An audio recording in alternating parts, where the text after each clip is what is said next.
الحمد لله رب العالمين الرحمن الرحيم مالك يوم الدين۔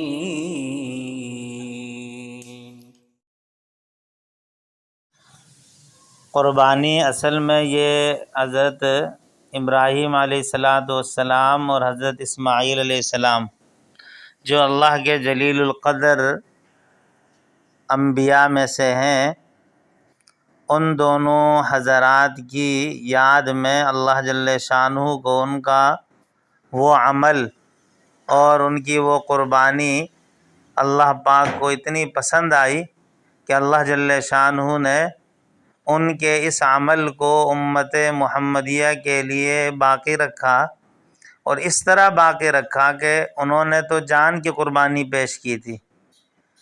امت محمدیہ کے صاحب نصاب جو لوگ ہیں ان کے اوپر اللہ جل شانہ کی طرف سے جو قربانی صاحب نصاب احباب پر واجب ہوتی ہے، ان کے لیے یہ حکم آیا کہ بھئی وہ جانور کو اللہ کے راستے میں قربان کریں۔ اللہ کے راستے میں پسندیدہ جانور ایسا ہو کہ جو اچھا ہو، تگڑا ہو، فربا ہو، موٹا تازہ ہو، صحت مند ہو، ایسے جانور کو اللہ کے راستے میں قربان کرنے کا حکم ہے۔ حدیث کے اندر اس کی تاکید کی گئی ہے۔ خود اللہ کے نبی علیہ السلام کا یہ معمول تھا کہ آپ علیہ السلام نے 10 سال مدینہ میں آپ علیہ السلام رہے اور ہر سال آپ نے قربانی کی ہے۔ حضرت صلی اللہ علیہ وسلم کے بارے میں احادیث میں ہے، کتابوں میں، کہ آپ علیہ السلام کا جانور صحت مند ہوتا۔ بعض اوقات اس طرح کے بھی احادیث کے اندر الفاظ آئے ہیں کہ سینگ والا جانور اور صحت مند فربا موٹا تازہ جانور ہوتا تھا، جسے اللہ کے نبی علیہ السلام اللہ کے راستے میں قربان کرتے تھے۔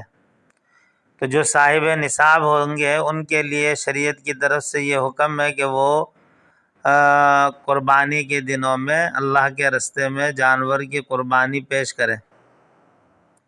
اور بعض اوقات اس میں لوگ ایک غلطی یہ بھی کرتے ہیں کہ گھر کی ترتیب بنائی ہوئی ہوتی ہے اپنے گھر میں، کہ ایک سال والد صاحب قربانی کرتے ہیں، اگلے سال والدہ کی طرف سے قربانی کی جاتی ہے، اس سے اگلے سال گھر کے بڑے بیٹے یا بیٹی کی طرف سے۔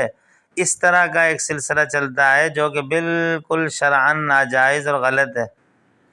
اس لیے کہ وجہ یہ ہے کہ قربانی تو ہر اس فرد کے اوپر ہے کہ جو بالغ ہوں اور نصاب کے مالک ہوں۔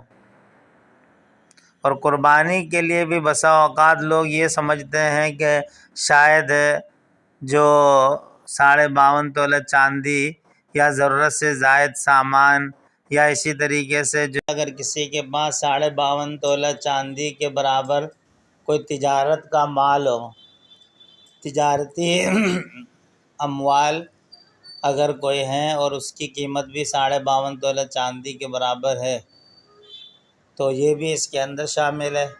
اس طرح کچھ بھی ہوں، کوئی جو ضرورت سے زائد سامان ہو، گھر میں رکھی ہوئی ہوں، برتن ہوں، کپڑے ہوں، یا کچھ بھی ایسا سامان ہو جو 52.5 تولہ چاندی کے برابر تک اس کی رقم پہنچتی ہو، یا نقدی میں 52.5 تولہ چاندی جو ہے نا موجود ہو، تو کچھ بھی اس طرح کی کوئی بھی چیز ہو تو وہ اگر قربانی کے دنوں میں ہی کیوں نہ ان کو مل جائے اتنی رقم جو نصاب کے برابر ہے، تو اسی وقت ان پر قربانی فرض ہوگی۔ یہ نہیں ہے، بعض لوگ یہ سمجھتے ہیں کہ شاید قربانی کے لیے 1 سال کا گزرنا ضروری ہوگا۔ نہیں، سال گزرنے کی قید نہیں ہے، ایک بات۔ اور دوسری بات یہ ہے کہ قربانی اگر گھر میں 6-7 افراد ہیں، باپ بھی ہے، ماں بھی ہے، یعنی والد ہے، والدہ ہے، بیٹے ہیں، بیٹیاں ہیں، تو ان میں سے اگر جو اولاد میں کوئی بالغ ہیں اور وہ بھی صاحب نصاب ہیں، ان کی ملکیت میں اتنی رقم ہے، تو ان میں سے ہر ایک کے اوپر الگ الگ قربانی فرض ہے۔ بیٹا صاحب نصاب ہے، جاب کرتا ہے، کماتا ہے، نصاب کا مالک ہے، قربانی اس پر اپنی فرض ہے۔ والد اگر صاحب نصاب نہیں ہے تو اس پر قربانی نہیں ہے، ماں صاحب نصاب نہیں ہے اس پر قربانی نہیں ہے۔ لیکن یہ جو طریقہ کرتے ہیں کہ 1 سال والد، 1 سال والدہ، 1 سال بیٹا، 1 سال بیٹی، یہ غلط ہے۔ اگر چاروں صاحب نصاب ہیں تو چاروں پر ہر سال اگر وہ صاحب نصاب ہوتے ہیں تو ہر سال ان پر چاروں پر قربانی واجب اور فرض ہوگی۔ ایسا نہ کریں کہ 1 سال 1 سال دوسرے سال تیسرے سال کسی اور کی طرف سے، ایسا نہ ہو۔ جب بھی جس سال بھی جتنے بھی صاحب نصاب ہوں گے ان پر قربانی فرض ہوگی۔ تو اس لیے پہلی چیز تو یہ ہے کہ جو صاحب نصاب ہوں، اور نصاب کے بارے میں آپ کے سامنے عرض کر دی کہ سال گزرنا بھی ضروری نہیں ہے، اور کم سے کم ان کی جو ہے نا اس ملکیت کے اندر 52.5 تولے چاندی یا اس کے برابر مالیت کی رقم، یا ضرورت سے زائد اتنی مقدار میں کوئی سامان ہو جو پورے سال استعمال میں نہیں آئے ہیں، تو یہ ضرورت سے زائد ہے، تو ان پر قربانی فرض اور واجب ہوتی ہے قربانی کے دنوں میں۔ اور جو قربانی نہ کرے، اللہ کے نبی علیہ السلام کی سخت وعید ہے۔ آپ علیہ السلام نے ارشاد فرمایا کہ جس پر قربانی واجب ہے، فرض ہے، ضروری ہے، کرنی تھی اور قربانی نہیں کی ہے، اللہ کے نبی نے فرمایا کہ فلا یحضر مصلانا، اس کو کوئی ضرورت نہیں ہے کہ وہ عید والے دن آ کے ہمارے مسلمانوں کے ساتھ شامل ہوتے ہیں، نماز پڑھتے ہیں، عیدگاہ میں آتے ہیں۔ اللہ کے نبی نے فرمایا کہ وہ ہمارے ساتھ عیدگاہ میں نہ آئے، نماز پڑھنے کی کوئی ضرورت نہیں ہے اس کو۔ ایک فرض کو چھوڑ رہے ہیں، ترک کر رہے ہیں، اور مسلمانوں کو اللہ کی طرف سے جو حکم ہے اس حکم کو نعوذ باللہ چھوڑ رہے ہیں، ترک کر رہے ہیں، غفلت سستی کر رہے ہیں۔ اللہ کے نبی نے فرمایا کہ اس کو کوئی ضرورت نہیں ہے کہ وہ عیدگاہ میں آئے۔ اور سخت قسم کی وعیدات ہیں۔ اور جو آدمی قربانی کرتا ہے اس کے لیے اجر و ثواب ہے۔ صحابہ نے پوچھا تھا کہ اللہ کے نبی قربانی میں کیا ثواب، کیا اجر ملتا ہے؟ آپ علیہ السلام نے ارشاد فرمایا قربانی کے جانور کے بدن پر جو بال ہوتے ہیں ہر بال کے بدلے نیکی ملتی ہے۔ تو صحابہ نے پوچھا کہ اللہ کے نبی اس طرح تو جانور ہوتے ہیں جو دمبے، ان کے اوپر تو اتنی اون ہوتی ہے، ان کا تو بالوں کا تصور ہی نہیں ہے، کوئی شمار ہی نہیں ہے۔ اللہ کے نبی نے فرمایا اس میں بھی ایسے ہی ہوتا ہے کہ ہر بال کے بدلے اللہ اجر و ثواب عطا فرماتے ہیں۔ تو اس لیے یہ یاد رکھیں کہ قربانی جن پر فرض واجب ہو ادا کرنے کی کوشش کریں۔ اگر کسی نے قربانی کے 3 دنوں میں قربانی، بقرہ عید جو ہوتی ہے 3 دن کی ہوتی ہے، قربانی کے 3 دن ہیں، اور عید الفطر کو لوگوں نے پتہ نہیں 3 دن کا بنایا ہوا، شرعی اعتبار سے اس کے ساتھ کوئی اس کا تعلق نہیں ہے 3 دن کا۔ عید الفطر 1 شوال کو ہوتی ہے اور 1 دن کی عید ہوتی ہے بس۔ بہرحال تو عید الاضحیٰ 3 دن کی ہے اور عید الفطر 1 دن کی ہے۔ تو میں یہ بتلا رہا ہوں کہ عید الاضحیٰ کے 3 دنوں میں اگر کسی نے قربانی نہیں کی تو بعد میں بھی ان کے ذمے یہ چیز لازم رہے گی۔ اس کے لیے حکم یہ ہے کہ اتنی مقدار میں لا کر جانور کو جو ہے نا نفلی طور پر صدقہ کر دے، کہیں دے دے، مدرسے میں یا مستحقین کو دے دے، ورنہ اس کے ذمے یہ لازم رہے گا، اور قربانی نہ کرنے پر جو گناہ اس کو ملے گا اس پر توبہ استغفار کریں، اللہ سے معافی مانگے۔ تو عرض یہ ہے کہ ابراہیم علیہ السلام اور اسماعیل علیہ السلام نے جو بہترین قسم کی قربانی پیش کی تھی، جس کو انسانی تاریخ میں جو ہے نا لوگوں کی عقلیں اس پر حیران ہیں کہ کس طرح انہوں نے عجیب قربانی اللہ کے حضور پیش کی، کہ ایک باپ اپنے بیٹے، اور وہ بھی بڑی عمر میں جا کر بیٹا ملا تھا، اس کے گلے پر چھری پھیر رہے ہیں۔ واقعہ یہ ہوا تھا کہ حضرت ابراہیم علیہ السلام نے ایک مرتبہ خواب میں دیکھا، اور اللہ کے نبی کا خواب وہ حقیقت میں اللہ کا حکم ہوتا ہے، وحی ہوتی ہے۔ قال یا بنیہ، حضرت ابراہیم علیہ السلام نے فرمایا کہ اے میرے بیٹے، میں نے خواب میں دیکھا ہے کہ تمہارے گلے پر میں چھری پھیر رہا ہوں، ذبح کر رہا ہوں۔ تو اللہ کے محبوب پیغمبر حضرت اسماعیل علیہ السلام نے بھی آگے سے کہا کہ میرے والد، اگر اللہ کا حکم ہے آپ سمجھتے ہیں تو میں بھی حاضر ہوں، تابع دار ہوں، مختصراً بتلا رہا ہوں۔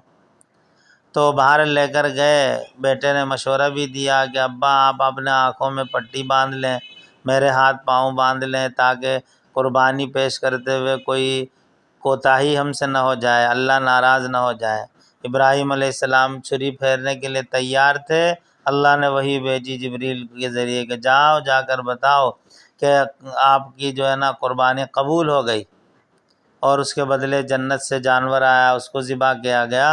اور اللہ نے ارشاد فرمایا، اللہ نے جو کائنات کے خالق مالک ہیں، فرمایا کہ ان ھذا لہو البلاء المبین، یہ بہت بڑی آزمائش اور بہت بڑا امتحان تھا جو ابراہیم علیہ السلام اور اسماعیل علیہ السلام نے کمپلیٹ کیا ہے۔